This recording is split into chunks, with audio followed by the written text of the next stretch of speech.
하나님께서 사람에게 많은 신체 기관들을 만들어 주셨는데 특별히 입술을 만들어 주신 것은 입술을 통해 난 그 말로서 인생과 환경과 삶을 지어주기 위한 것이었습니다. 그리고 입술을 통해서 좋은 열매를 맺어야 될 줄로 믿습니다. 룻기서 2장 13절 말씀을 보면요, 남편이 죽고 시어머니를 따라서 베들레헴에 왔던 룻이 먹을 것이 없어서 이삭을 죽으러 가게 되었어요. 그때 우연히 보아스의 밭에서 이삭을 주는데 보아스가 와서 말하는 거예요. 다른 밭으로 가지 말며 여기서 이삭을 주라. 목이 마르거든 나의 소년들이 기른 그 물을 마음껏 마셔도 괜찮다.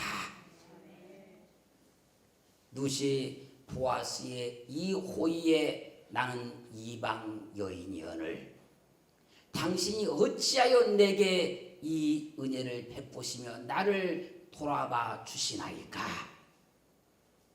룻의 말에 보아스가 내 남편이 죽은 후로 내가 시므에게 행한 모든 일을 내가 다 들었다. 여호와께서 내가 행한 모든 일을 보응하시기를 원하노라. 그리고 보호받으러 이 땅에 온 내게 여호와께서 상 주시기를 원하노라. 이 보아스의 말 듣고 룻이 감격해서 말하는 거예요. 내 주여, 내가 당신께 은혜 입기를 원하나이다. 나는 당신의 시녀의 하나와 같지도 못하온데 당신이 이 시녀를 위로하시고 마음을 기쁘게 한 말씀을 하셨나이다. 여기서 위로라는 말, 위로. 이 말은요, 나함 그런 말이에요. 이 말의 뜻은 위로하다 그런 말인데 이 나함의 뜻은 이제 번역을 해보면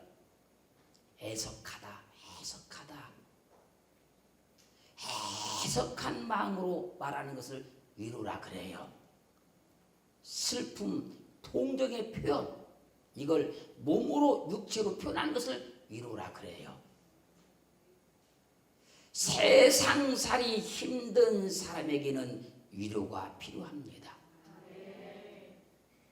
물질적으로 힘들게 사는 사람들에게는 위로가 필요한 거예요. 남편 죽어 세상살이 힘들고 시어머니를 따라왔지만 먹을 것이 없어서 세상살이 힘든 룻에게 보아스의 위로의 말 한마디는 그동안의 모든 고생들을 볶는 둑도 다 녹여버린 거예요. 위로는 특별한 것이 아니라 그 사람이 고생한 것을 알아주는 거예요. 위로는 엄청난 것이 아니고 그 사람이 힘들어하고 있는 것을 알아주는 거예요. 위로는 결코 어려운 것이 아니고 그 사람이 당한 그 아픔, 그 고통을 공감해 주는 거예요. 그래서 위로는 힘이 드는 것이 아니고 그 사람이 처한 환경에 관심을 가져주는 거예요. 위로는 대단한 것이 아니고 그 사람이 당한 그 어려움을 해결해 주려는 그런 마음을 갖는 거예요.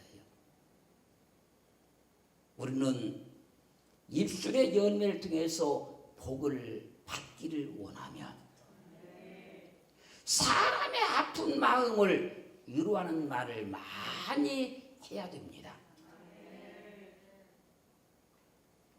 우리는 사람들의 마음에 상처를 주지 말고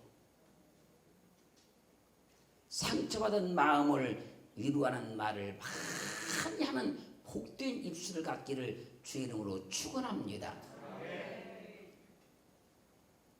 사람들의 마음을 막 후벼 파고 막 갈각이 막 찢고 이런 말 하지 말고 입술의 열매를 잘 맺도록 위로의 말을 많이 하기를 주의 이름으로 축원합니다. 피부에 난 상처는요, 후자로 시작하는 연고, 마자로 시작하는 연고를 바르면 이게 다 아물게 돼 있어요. 그런데 마음에 난 상처는 위로의 말 위에는요, 치유약이 없어요. 마음의 상처는 위로의 말로 치료하는 거예요. 아픈 마음을 알아주는 위로의 말이요, 마음을 치유하는 최고의 명약입니다. 아무리 깊은 상처가 난 마음일지라도 따뜻한 위로의 말 한마디면 깨끗이 치료되는 거예요. 그렇기에 위로는 아픈 마음을 치유하는 약이라는 거예요. 괴로운 심정, 그 심정을 치유하는 약이 위로의 말입니다.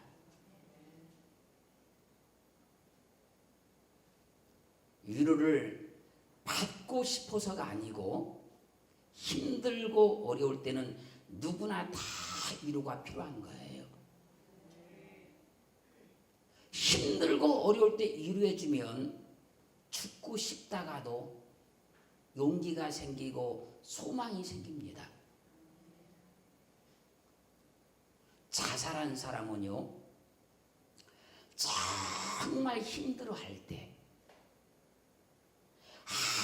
아무도 그 사람을 위로해주지 않았기 때문에 자살하는 거예요.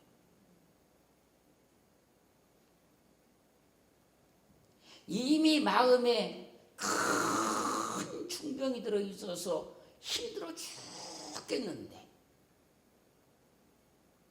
아무도 거들떠보지도 않고 위로해주는 사람이 없으니까 세상에서 자기 혼자만 버림받은 것 같은 거예요.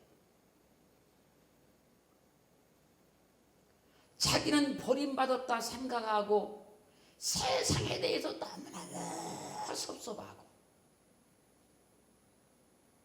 나는 이렇게 힘들고 어려운데 내 마음을 알아주는 사람이 한 사람도 없으니 자기가 지금까지 알았던 사람들이 다 야속하게 느껴지는 거예요. 부모도 야속하고 형제도 야속하고 친구도 야속하고 다 야속하게 느껴지는 거예요. 그러다가 나 하나 죽으면 그만이지.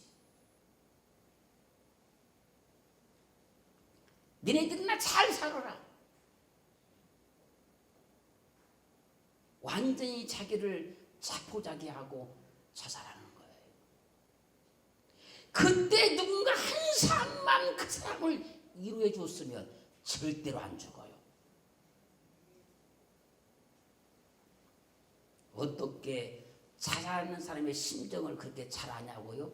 저도 자살을 시도해봤기 때문에 아는 거예요.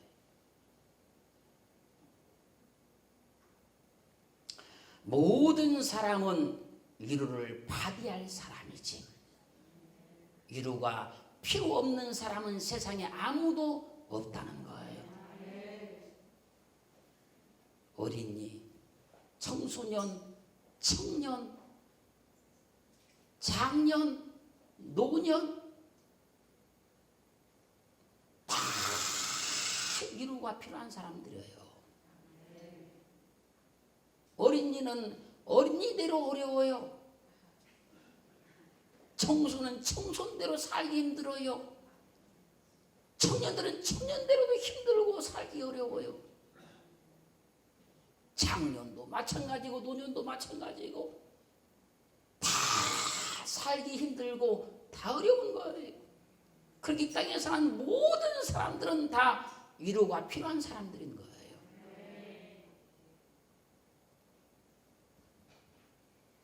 또한 모든 사람은 위로를 받아야 할 사람들이잖아요. 다 위로를 받아야 할 사람들인데 아무도 그 사람 위로해 주지 않으니까 나도 위로를 못하고 위로를 받지도 못하고 사는 거예요, 서로. 여러분, 강한 것 같은 사람, 강한 것 같은 사람 있잖아요. 그 강한 것 같은 사람들은요, 자기의 약한 면들을 보이지 않으려고 위로가 필요치 않은 것처럼 그렇게 행동을 하고 말을 하지만 오히려 그런 사람일수록 절실하게 더 위로가 필요한 거예요. 큰 소리가 빵빵 지고 사는 사람 있잖아요. 여러분, 자기 약한 면 안 보이려고 그런 거예요. 근데 그 사람도 사실은 진짜 위로를 받아야 할 사람인 거예요. 남편은 남편이라고 해서 힘들고, 아내는 아내라고 해서 힘들고, 부모는 부모라고 해서 힘들고, 자녀는 자녀라고 해서 힘들고, 시부모는 시부모라고 해서 힘들고, 며느리는 며느리라고 해서 힘들고, 사장은 사장이라고 해서 힘든 것이고, 사원은 사원이라고 해서 힘든 것이고, 모두 다 힘들고 어렵고 고통스럽고 상처받고 다 울고 싶은 사람들인 거예요, 여러분. 그러므로 세상에 살고 있는 모든 사람은 다 위로가 절실하게 필요한 거예요. 사랑하는 성도 여러분, 그동안 인생을 사시면서 얼마나 힘들었습니까? 마음대로 풀리지 않는 인생 때문에 얼마나 고통스러웠습니까? 하는 일들마다 어려움을 당하고 그 환경을 견뎌내면서 얼마나 힘드냐는 거예요, 사람들이. 다른 사람은 잘도 되는 것 같은데 내가 말하면 꼭 일이 꼬이고 막히고 어려움을 당해요. 사랑하여서 부부가 되었지만 행복도 잠시뿐이고 성격 차이, 습관 차이, 언어 차이, 또 물질 문제, 환경 문제, 사람과의 관계, 얼마나 힘들고 어렵느냐는 거예요. 나만 그런 것이 아니라 모든 사람이 다 그렇게 사는 거예요. 그럼 우리 모두는 위로를 받아야 될 사람들이라는 거예요. 세상 모든 사람들은 다 그래서 위로를 받고 싶은 거예요, 지금.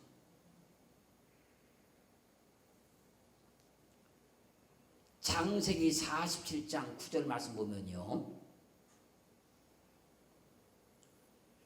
야곱은 형 에서의 칼날을 피해서 밧단 아람 라반의 집으로 도망을 쳤어요. 근데 거기 가서 20년 동안 종살이하면서 무려 10번이나 사기를 당했어요.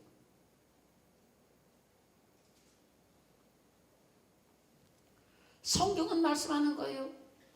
밤에는 주지를 무릅쓰고 잠을 못 자고 일했다고 그러고, 낮에는 더위를 무릅쓰고 쉬지 못하고 일했다고 그래요. 얼마나 고생을 많이 했어요. 그런 우여곡절의 인생 가운데서 하나님이 그 인생에 개입하셔서 기적같이 두 때의 복을 받아가지고 거부가 되어서 고향으로 돌아가는 길에 자기 생명같이 사랑했던 그 아내 나엘이 베냐민을 낳다가 죽었어요.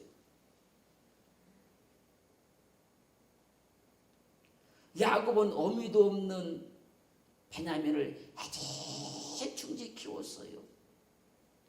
그런데 어느 날 요셉이 짐승에게 물려 죽었다는 소식을 듣고 죽을 만큼 울어요. 그가 세상 말이 그렇잖아요. 자식이 죽으면 땅에 묻는 것이 아니고 부모의 가슴에 묻는다 그러잖아요.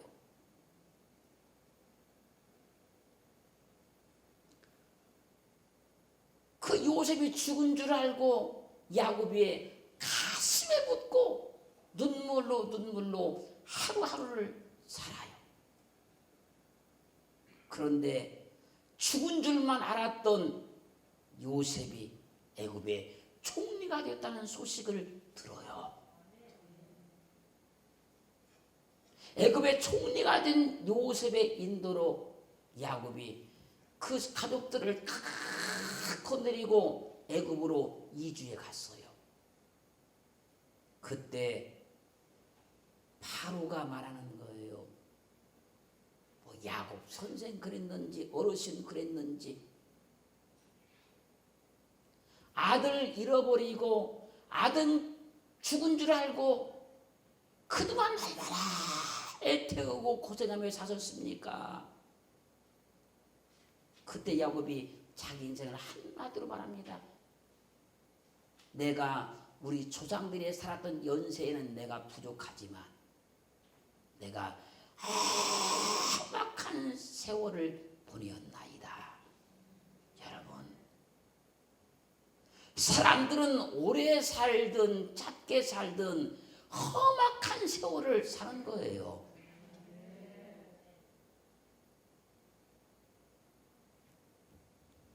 누구나 순탄한 인생은 없어요. 평탄한 인생은 없습니다. 그 힘들고 어려운 세상을 몸부림치면서 살아가는 거예요. 그래서 모든 사람들은 다 위로가 필요하다는 거예요.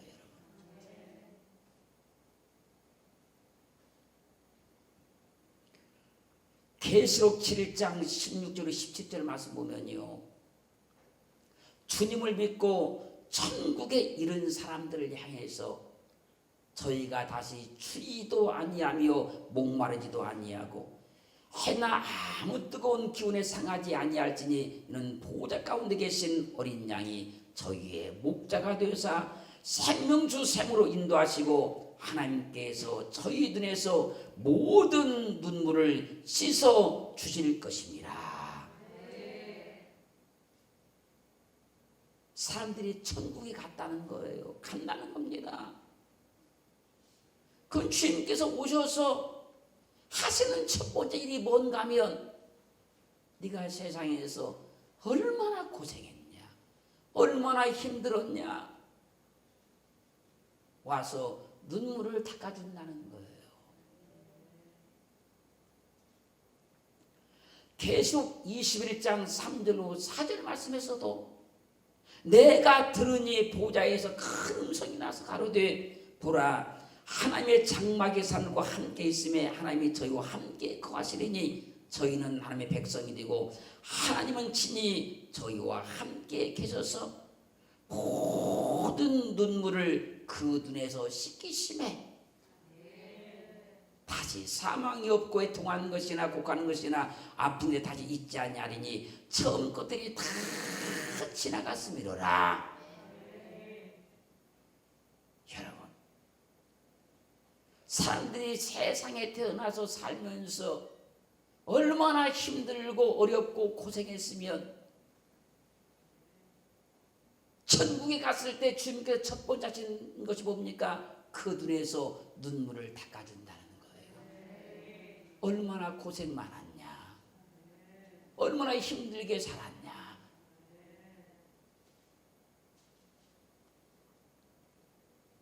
사람은 누구나 눈물 많고 슬픔 많은 인생을 살아가기 때문에 주님께서 천국에 이른 백성들에게 오셔서 그 눈물을 닦아주신다는 거예요.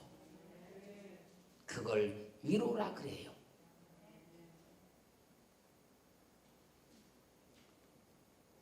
그래서 왜 나만 당하는 슬픔이냐, 아픔이냐, 괴롭냐 생각하지 마시고, 세상의 모든 사람들은 누구나 예기 없이 한결같이 힘들고 어렵고 고난스럽게 살고 있지만 다 그걸 믿음으로 견디고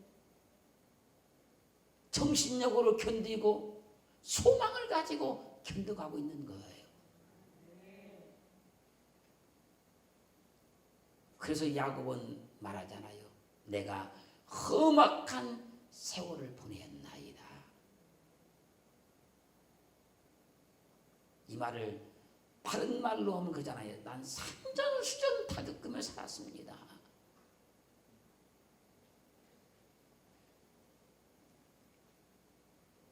여러분, 세상에 사는 모든 사람들에게는 다 위로가 필요합니다. 그동안 수고하셨다고, 애썼다고 위로가 필요한 거예요. 감사했다고, 고마웠다고, 덕분이라고 위로가 필요한 거예요, 여러분. 부모도 수고하셨다고, 애썼다고 위로를 받아야 될 뿐이라는 거예요. 부모도. 남편도 수고했다고, 애썼다고 위로를 받아야 될 사람이라는 거예요. 아내도 그동안 수고했다고, 애썼다고 위로를 받아야 할 사람이라는 거예요. 자녀도 역시나 수고했다고, 애썼다고 위로를 받아야 할 사람이라는 거예요.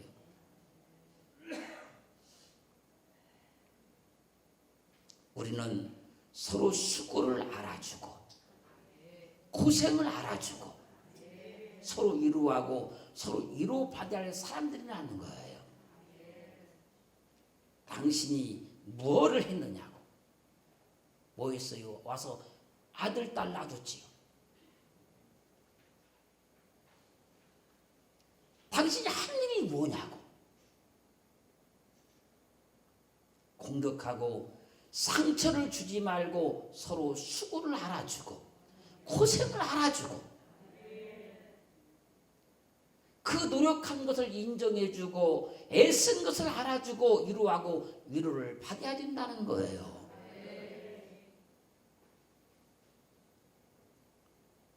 주의 종도요, 위로만 하는 사람이 아니고요, 성도와 똑같이 위로를 받아야 되는 거예요. 사람들은요, 부모는 위로만 해야 되는 줄 알지만 아니요, 부모도 위로 받아야 돼요. 남편은 위로만 해야 되는 줄 알지만 남편도 위로를 받아야 되는 거예요, 여러분.